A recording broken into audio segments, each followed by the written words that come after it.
Pada mulanya, penyebaran Islam di Mekah dilakukan secara diam-diam. Para pembesar Quraisy dan penduduk Mekah menolak ajaran beriman kepada Allah. Padahal sebetulnya mereka sudah memberi gelar Al-Amin kepada Nabi Muhammad. Namun, ketika diajak beriman, mereka malah mengejek dan menertawakannya. Akhirnya, Nabi Muhammad dan sekitar 40 orang yang telah masuk Islam diam-diam mengadakan pengajian di rumah Al-Arqam bin Abu Al-Arqam. Abu Bakar membujuk Nabi Muhammad agar memulai dakwah secara terbuka. Namun, Nabi Muhammad tidak menyetujuinya dan berkata, "Sabarlah wahai Abu Bakar, jumlah kita masih sedikit." Maka selama 3 tahun penyebaran Islam di Mekah bersifat rahasia. Tahu tidak, kenapa kaum muslimin di Mekah yang baru sedikit itu harus hijrah? Karena Rasulullah tidak tega melihat mereka yang baru masuk Islam harus mengalami berbagai penderitaan. Mereka disiksa penduduk Mekah yang tidak ingin melihat mereka menjadi muslim. Hijrah yang dimaksud adalah meninggalkan Mekah untuk mencari tempat tinggal yang lebih aman. Inilah hijrah kaum muslimin yang pertama, yakni ke Habasyah. Sekarang lebih dikenal dengan nama Ethiopia. Sungguh perjalanan yang jauh, karena letaknya di seberang lautan. Di Habasyah, kaum muslimin merasa aman di bawah perlindungan Raja Nejus yang baik hati. Penduduk Mekah yang tidak ingin mereka hidup tenang membujuk Raja Nejus agar mengusir kaum muslimin. Namun, Raja Nejus tidak terpengaruh bujukan itu. Apa maksudnya diboikot? Kaum Quraisy membuat peraturan yang digantung di dinding Ka'bah. Peraturan itu melarang umat muslim bergaul dengan penduduk Mekah, melarang berjual beli, dan memaksa umat muslim mengungsi ke perkampungan yang sempit yang disebut Syi'ib Abu Thalib. Mereka menderita selama 3 tahun, hanya makan dedaunan, kulit kayu, dan apa saja yang bisa dimakan. Sesekali ada juga orang yang berbaik hati mengantarkan makanan. Suatu hari, Hisham bin Amr mengajukan permohonan kepada kaumnya untuk mencabut pemboikotan itu. Meski banyak yang menolak, akhirnya umat muslim bebas dari pemboikotan. Peraturan di dinding Ka'bah dicabut. Ternyata semua kertasnya sudah habis dimakan rayap, tinggal tulisan atas nama Allah, Tuhan kami. Abu Thalib dan Khadijah adalah 2 orang yang sangat berperan dalam perjuangan Rasulullah menyebarkan Islam. Abu Thalib selalu berusaha melindungi Rasulullah dari para pembesar Quraisy yang ingin mencelakainya. Khadijah selalu memberi ketenangan dan memberi semangat ketika Rasulullah dikucilkan. Dia pun tak segan mengorbankan harta bendanya untuk kelancaran dakwah Rasulullah. Pada tahun ke-10 kenabian, setelah berakhirnya masa pemboikotan penduduk Mekah, Abu Thalib dan Khadijah meninggal. Alangkah sedihnya Rasulullah karena kehilangan orang-orang tercinta. Maka tahun ini dinamakan Am al-Huzn atau Tahun Kesedihan. Perjuangan dalam kebaikan memang tak pernah mudah. Penduduk Mekah masih terus menolak ajakan Nabi Muhammad. Apalagi setelah meninggalnya Abu Thalib dan Khadijah, sikap kasar mereka semakin menjadi-jadi. Muhammad memutuskan pergi ke Thaif untuk mencoba memperluas dakwahnya. Ternyata di sana Nabi Muhammad mendapat perlakuan yang lebih kejam dari penduduk Thaif. Bukan hanya mengusir Nabi Muhammad, mereka juga mengejek dan melempari Nabi dengan batu hingga terluka dan mengeluarkan darah. Namun, saat berlindung di sebuah kebun anggur, Nabi Muhammad malah berdoa dan memohon ampun untuk mereka. Sungguh mulia hati Nabi Muhammad. Pada tanggal 27 Rajab, Nabi Muhammad yang tengah berduka diberi pelipur oleh Allah Subhanahu wa Ta'ala. Nabi Muhammad menempuh perjalanan pada malam hari dari Masjidil Haram ke Masjidil Aqsa. Kemudian Nabi Muhammad diterbangkan ke Sidratul Muntaha dengan buraq. yang bergerak secepat kilat. Perjalanan ini disebut Isra Mi'raj.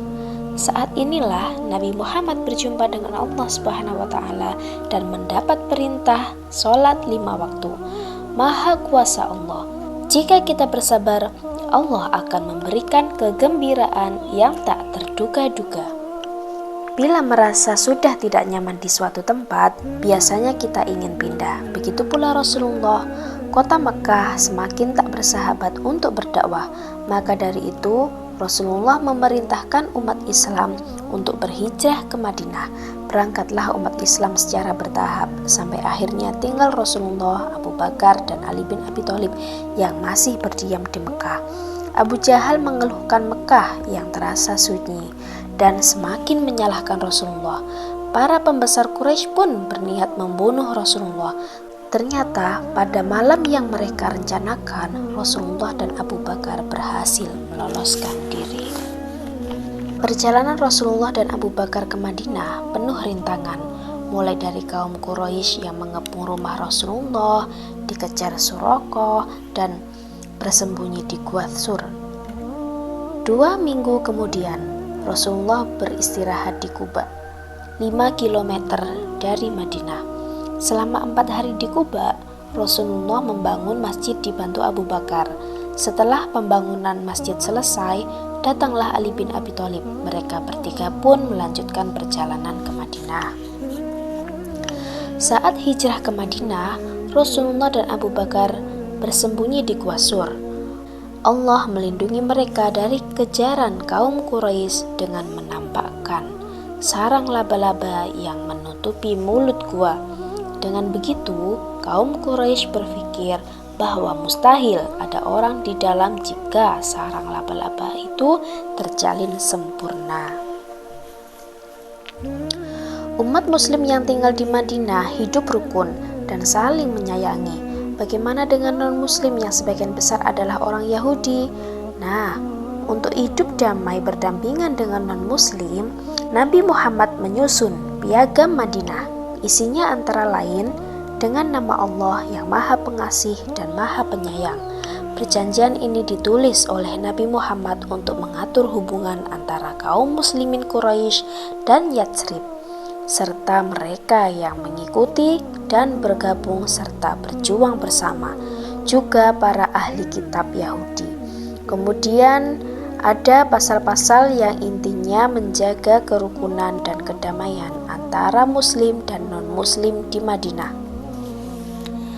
Perjanjian ini berlangsung di lembah Hudaybiyah dan dinamakan Perjanjian Hudaybiyah. Saat ingin memasuki Mekah untuk melaksanakan umroh dan mengobati kerinduan pada tanah kelahiran, Rasulullah dan 1.500 umat muslim dihadang oleh kaum Quraisy. Beberapa sahabat diutus menghadap pembesar Mekah agar mereka diizinkan umroh, tetapi selalu gagal. Kemudian Rasulullah mengutus Utsman. 3 hari kemudian Utsman datang membawa kabar disertai beberapa utusan dari Mekah. Lalu disusunlah Perjanjian Hudaybiyah tentang peraturan kaum muslimin memasuki Mekah. Teman-teman, pernahkah menulis surat? Dahulu, surat juga digunakan untuk sarana dakwah. 10 tahun tinggal di Madinah, Rasulullah mengirim utusan yang membawa surat berisi ajakan masuk Islam kepada para raja di berbagai negara.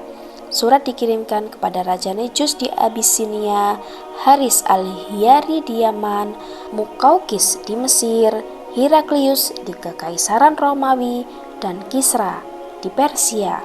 Surat-surat itu mengajak mereka menyembah satu Tuhan dan mengabarkan bahwa Islam adalah jalan yang benar dan damai. Raja Nejus sangat tersentuh, kemudian menjadi Muslim. Raja Muqawqis juga menerima ajaran Rasulullah, tetapi takut penolakan dari penduduknya. Begitu pula Raja Heraklius dari Romawi. Hanya Kisra dari Persia yang menolak mentah-mentah. Mukjizat adalah keistimewaan yang diberikan Allah kepada para nabi yang tidak bisa dilakukan oleh manusia biasa. Mukjizat Nabi Muhammad yang paling agung adalah Al-Quran. Semua yang disampaikan dalam Al-Quran adalah firman Allah Subhanahu wa Ta'ala. Seluruh isinya terpelihara sehingga satu huruf pun tak ada yang bisa mengotak-atik. Al-Quranlah pedoman hidup umat manusia yang disebut Nabi Muhammad sebagai warisan sepeninggalnya. Al-Quran memuat petunjuk jalan kehidupan dan sumber berbagai ilmu. Sewaktu masih kecil, Nabi Muhammad ikut berdagang ke Syam. Artinya, Nabi harus menempuh perjalanan panjang melintasi padang pasir di bawah matahari yang panas menyengat. Namun, Allah menaungi perjalanannya dengan awan yang teduh hingga siapapun yang berpergian dengan beliau merasakan kesejukan yang luar biasa. Peristiwa ini terjadi ketika Nabi Muhammad berada di Mekah. Orang-orang Quraisy menantang Nabi Muhammad jika Nabi Muhammad mampu membelah bulan, mereka akan beriman.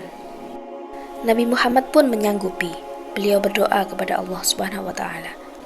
Akhirnya, dengan izin Allah Subhanahu wa taala, bulan itu pun terbelah. Tapi orang-orang Quraisy itu ingkar janji. Mereka tetap tidak mau beriman, bahkan menuduh Nabi Muhammad sebagai ahli sihir. Suatu hari, Nabi Muhammad dan umat Islam sedang transit di lembah Hudaybiyah. Mereka ingin pergi ke Mekah untuk bertawaf, tetapi dilarang. Beberapa hari mereka tinggal di lembah tersebut, tidak ada air untuk minum dan berwudu. Rasulullah mencari wadah bekas dan memasukkan tangannya. Memancarlah air dari sela-sela jemarinya hingga ratusan sahabat bisa minum dan berwudu. Semuanya berkat kuasa Allah semata. Bisakah segelas susu membuat kenyang banyak orang? Ternyata bisa. Pada suatu hari, Rasulullah melihat Abu Hurairah sedang duduk dan tampak lemas. Rasulullah langsung menebak bahwa Abu Hurairah belum makan. Kemudian Rasulullah mengajak Abu Hurairah ke rumahnya. Sampai di rumah, istrinya menghidangkan segelas susu pemberian sahabat. Rasulullah menyuruh Abu Hurairah memanggil para ahlus sufah, yaitu ahli ibadah yang tidak punya harta benda dan tinggal di masjid. Mereka meneguk susu itu dari satu gelas yang sama sampai puas. Setelah mereka kembali ke masjid, tinggallah Rasulullah dan Abu Hurairah yang dipersilakan meneguk susu sampai kenyang. Rasulullah menawarkan tambah, tetapi Abu Hurairah menggeleng sambil berkata, "Demi Allah yang telah mengutusmu dengan kebenaran, sudah tidak ada tempat lagi dalam perutku." Barulah Rasulullah meneguk susu itu setelah membaca basmalah. Pada saat perang Khandaq atau perang parit, Rasulullah dan para sahabat bekerja keras menggali parit sambil mengganjal perut dengan 2 buah batu. Apa sebabnya? Tidak ada makanan yang sama sekali.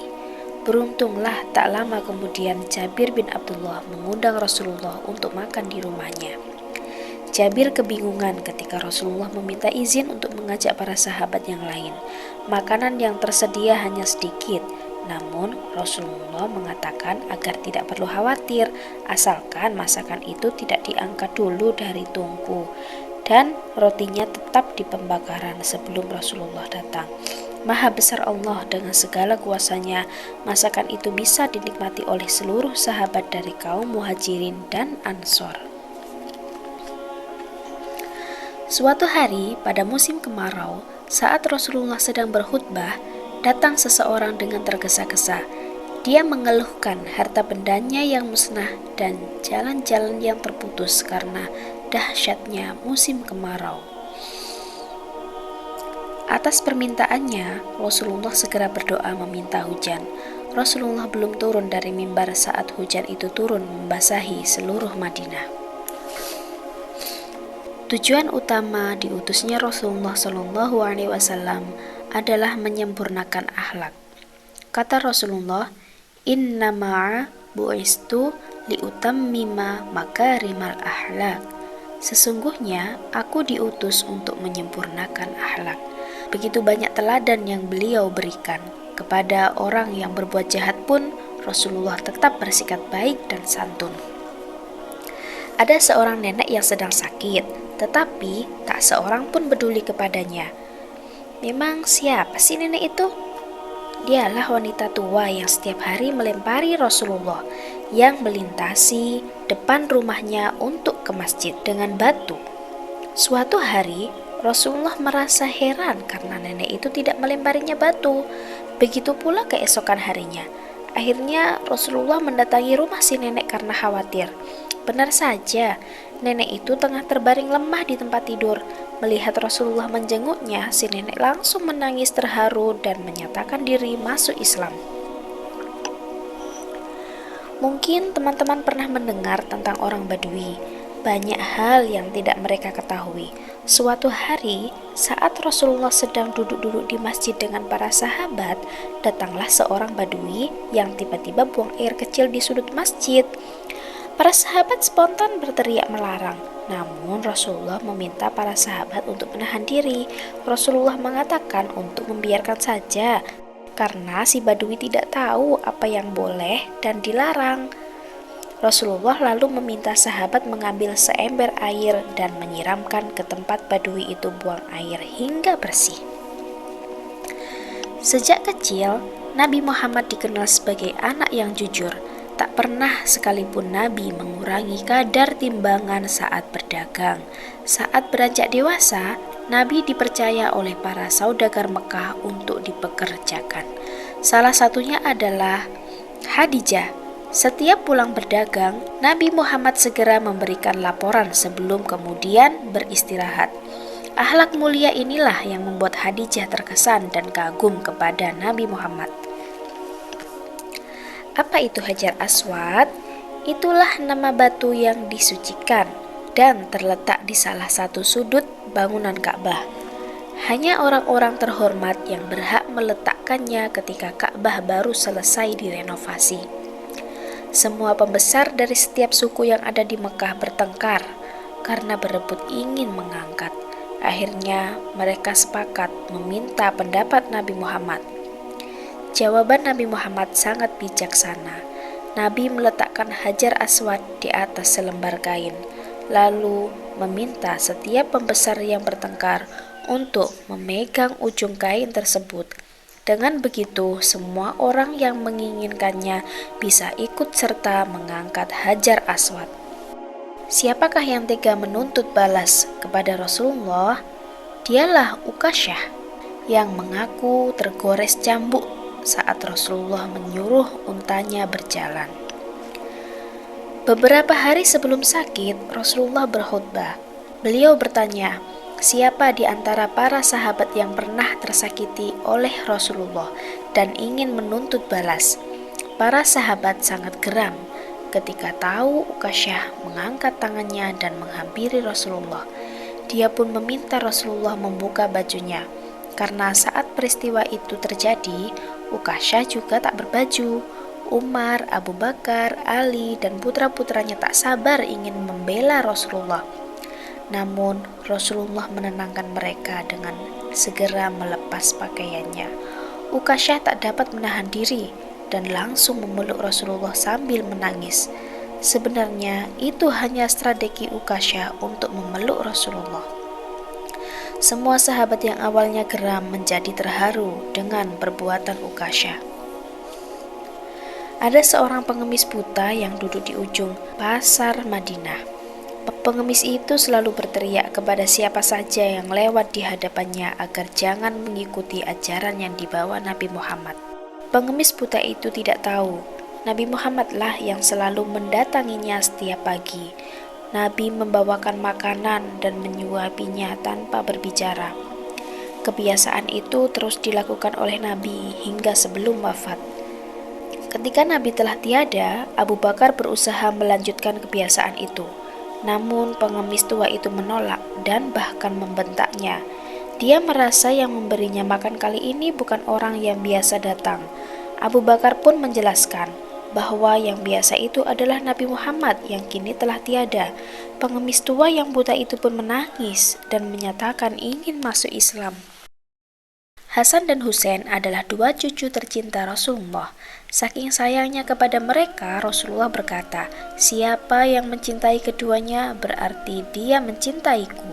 Siapa yang membenci keduanya berarti dia membenciku. Pada waktu luang, Rasulullah selalu bermain dengan kedua cucunya itu. Kedua anak kecil itu kadang bermain di atas perut atau sesekali naik ke punggung Rasulullah. Bahkan tak jarang saat Rasulullah sedang bersujud pun, mereka berdua naik ke punggung beliau. Rasulullah baru bangkit setelah Hasan dan Husain turun dari punggungnya. Nabi Muhammad senang membantu istrinya di rumah. Beliau sendiri yang mengatakan bahwa lelaki termulia adalah yang paling baik kepada istrinya. Nabi Muhammad biasa membantu Aisyah menguleni adonan tepung, menjahit sendiri pakaiannya yang sobek, dan juga memperbaiki sandalnya yang putus. Meski seorang nabi, Rasulullah tetap mau dan tidak malu untuk mengerjakan pekerjaan rumah tangga. Sahabat Rasulullah adalah orang-orang mulia yang senantiasa beriman dan ikut menyebarkan kebaikan Islam. Yuk berkenalan dengan beberapa di antara mereka. Abu Bakar sudah bersahabat dengan Rasulullah jauh sebelum Rasulullah menjadi nabi. Dia adalah sahabat karib yang paling jujur, bersih, dan dapat dipercaya. Oleh karena itu, beliaulah orang pertama yang diajak Rasulullah untuk menyembah Allah. Abu Bakar selalu menemani perjuangan dakwah Rasulullah, seperti saat perjalanan sembunyi-sembunyi menuju Madinah karena dikejar pembesar Quraisy. Mereka berdua bersembunyi di Gua Sur untuk menghindari kejaran para pemburu yang sudah dijanjikan hadiah 100 ekor unta. Abu Bakar melindungi Rasulullah hingga kakinya digigit ular. Setelah Rasulullah wafat, Abu Bakar adalah khalifah pertama yang melanjutkan kepemimpinan umat Islam.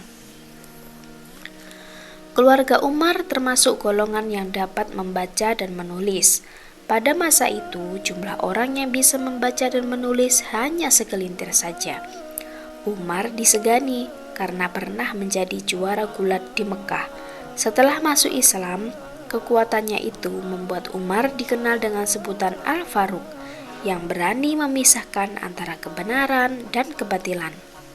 Pada mulanya, Umar sangat membenci Islam dan ingin mencelakai Nabi Muhammad. Namun, niat ini dihalangi orang yang memberi kabar bahwa adiknya sendiri telah menjadi Muslim. Saat itu, Umar menuju rumah adiknya sambil menghunus pedang. Tak disangka di depan adiknya yang sedang membaca Al-Quran, hati Umar langsung luluh. Dia lalu minta diantarkan ke Nabi Muhammad untuk masuk Islam. Umar adalah khalifah kedua pengganti Abu Bakar yang wafat. Utsman bin Affan terkenal sebagai hartawan yang dermawan, tapi sangat pemalu dan halus tutur katanya. Rasulullah selalu memperbaiki penampilannya jika hendak bertemu dengan Utsman. Kata Rasulullah, bahkan malaikat merasa malu dengan Utsman yang pemalu. Pribadinya sungguh mulia. Sejak sebelum masuk Islam pun, Utsman tidak pernah minum khamar dan menyembah berhala. Maka ketika Nabi Muhammad membawa dakwah Islam, Utsman tergolong tokoh yang menyambut dengan cepat. Utsman termasuk ke dalam golongan as-sabiqunal awwalun, orang-orang yang pertama menjadi muslim. Dia juga termasuk khulafaur rasyidin yang memimpin kaum muslimin setelah Umar bin Khattab wafat.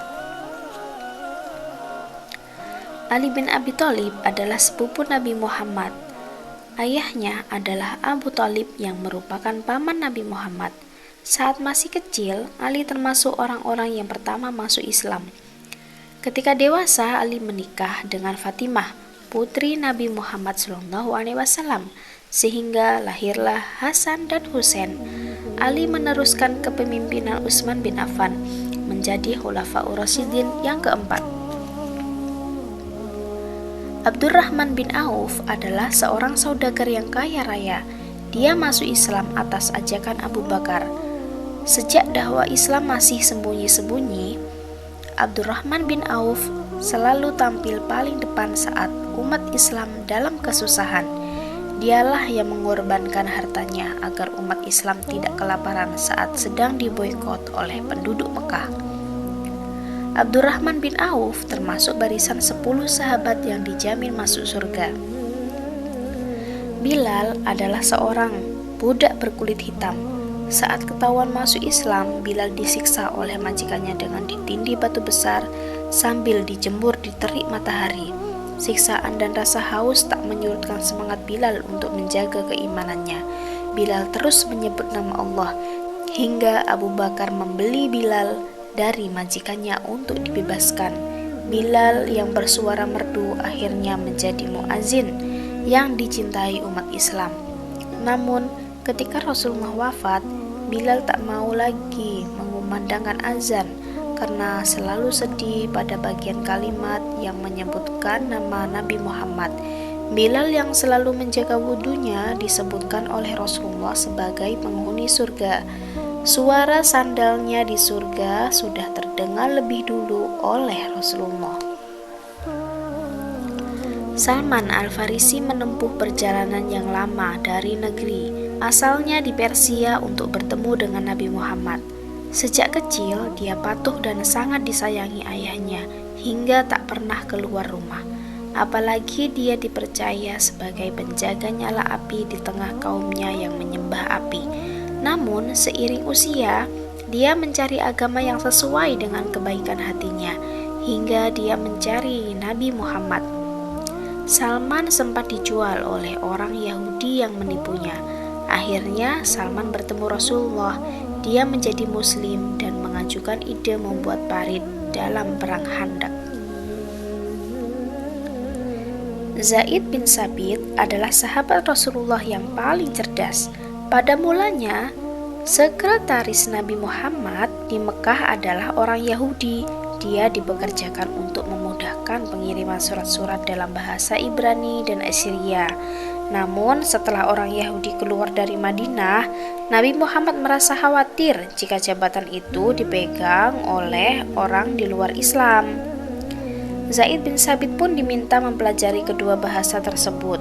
Selanjutnya, dia diangkat menjadi sekretaris Nabi Muhammad.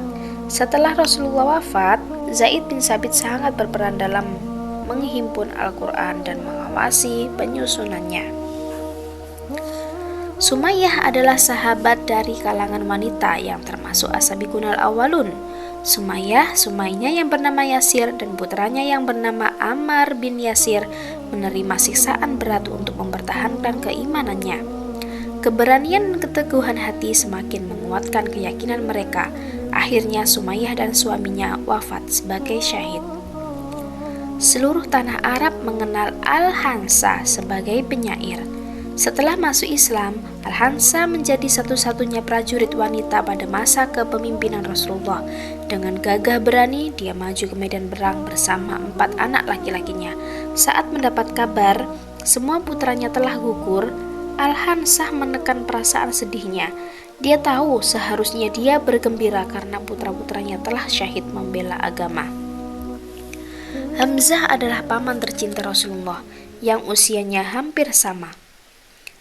Gugurnya Hamzah di medan perang membuat Rasulullah amat bersedih. Melihat jasad Hamzah yang dirusak, Rasulullah begitu geram. Namun hatinya kembali tenang ketika turun surat An-Nahl ayat 125 sampai 128 yang menyuruh beliau untuk bersabar. Akhirnya Rasulullah meluapkan kesedihannya dengan berkali-kali mensolatkan Hamzah. Setiap kali ada pejuang yang gugur, jenazah Hamzah kembali ikut disolatkan. Rasulullah memberi julukan untuk Hamzah sebagai singa Allah. Ada sahabat yang lebih dekat dengan Rasulullah melebihi Abu Bakar. Dialah Abdullah bin Mas'ud bin Ghafil yang lebih dikenal dengan nama Ibnu Mas'ud. Beliau termasuk orang pertama yang masuk Islam. Beliau juga yang setia melayani segala keperluan Rasulullah dan menemani bepergian. Karena kedekatan itulah, Ibnu Mas'ud tahu setiap kali wahyu turun hingga menjadi penghafal Al-Quran. Dia pun meriwayatkan 840 hadis. Haji Wada adalah haji terakhir dalam hidup Rasulullah. Kaum muslimin yang berangkat haji bersama Rasulullah mencapai 100.000 orang lebih. Dalam khutbahnya di Padang Arafah, Rasulullah menyampaikan bahwa wasiat kebaikan dan membacakan ayat Al-Quran yang terakhir turun. Pada hari ini telah kusempurnakan agamamu untukmu, dan telah aku cukupkan nikmatku bagimu. dan telah aku ridhoi Islam sebagai agamamu. Surat Al-Maidah. Rasulullah sangat jarang sakit. Namun, saat itu, sepulang berziarah dari makam Baqi al-Gharqad, Rasulullah masuk ke rumah Aisyah yang mengeluh sakit kepala. Rasulullah pun mengalami sakit yang sama. Namun, sakit beliau semakin parah dan tak kunjung sembuh. Di sela sakitnya, Rasulullah masih menyempatkan diri untuk mengimami sholat dan menunjuk Usamah bin Zaid memimpin pasukan yang akan berangkat menghadapi Roma. Setelah itu, Rasulullah hanya mampu berbaring di rumah Aisyah. Rasulullah sakit kepala dan demam selama 13 hari.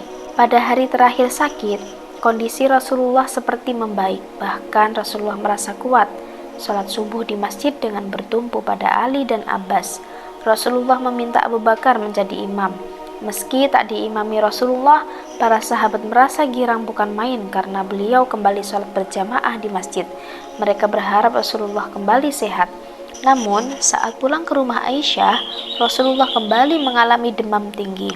Saking panasnya, beliau mencelupkan tangannya ke dalam mangkuk berisi air dan menyikakannya ke kening kembali sambil berkata, "Ya Allah, tolonglah aku dalam memikul kesedihan dan sakaratul maut.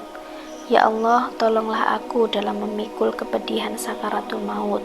Rasulullah kemudian menghembuskan nafas terakhirnya di pangkuan Aisyah. Rasulullah meninggal pada tanggal 12 Rabiul Awal tahun ke-11 Hijriyah pada usia 63 tahun.